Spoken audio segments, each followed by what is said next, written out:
কোরবানির ঈদ ঘিরে ঘরে ঘরে চলছে মাংসের হরেক পদ রান্নার প্রস্তুতি। চট্টগ্রামের বিবির হাটের মশলার দোকানগুলোতে এখন ভিড় করছেন ক্রেতারা।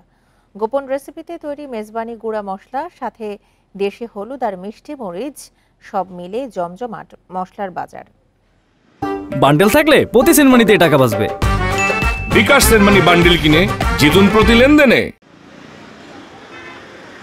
কোরবানির ঈদ এলেই বাড়ে মশলা জাতীয় পণ্যের চাহিদা। প্রতি বছর চাহিদার পাশাপাশি দামও বৃদ্ধি পায়। বন্দরনগরী চট্টগ্রামে ঈদ উপলক্ষে জমে উঠেছে মশলার বাজার। দোকানগুলোতে চলছে শেষ মুহূর্তের বেচাকেনা। এর মধ্যে আলাদা জায়গা করে নিয়েছে ঐতিহ্যবাহী মেজবানি গুঁড়া মশলা। 28 ধরনের মশলা একসাথে মেশিনে ভেঙে তৈরি হয় এই গোপন রেসিপির মেজবানি মশলা। এতে থাকে জিরা, জত্রিক, মেথি, ধনিয়া সহ নানা উপকরণ। বিবিরহাটের 4 দশকের পুরনো এসব মশলার দোকানে এখন রীতিমতো লাইন পড়ে যাচ্ছে।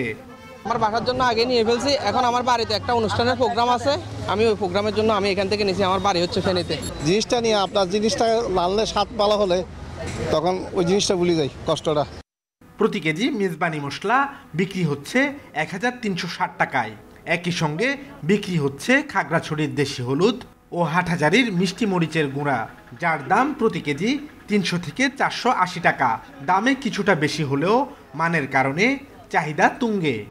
এটা স্পেশাল আলাদা তৈরি করে, এটার মানটা অনেক ভালো। অন্য অন্য জায়গা থেকে আমি মশলা কিনে দেখছি, আসলে এটাই সেরা। আমার বাবাদের আমল থেকে আমরা এখান থেকে নিই।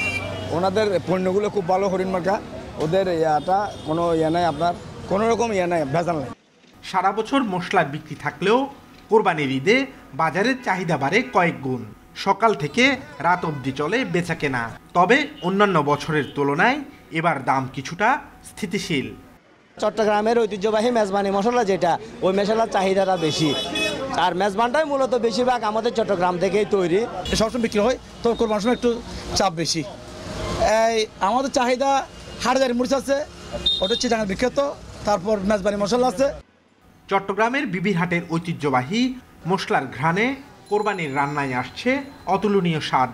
আর তাই ঈদের কেনাকাটার তালিকায় মশলা এখন অন্যতম আকর্ষণ। Abdullah Rakib, Independent News, Chittagong.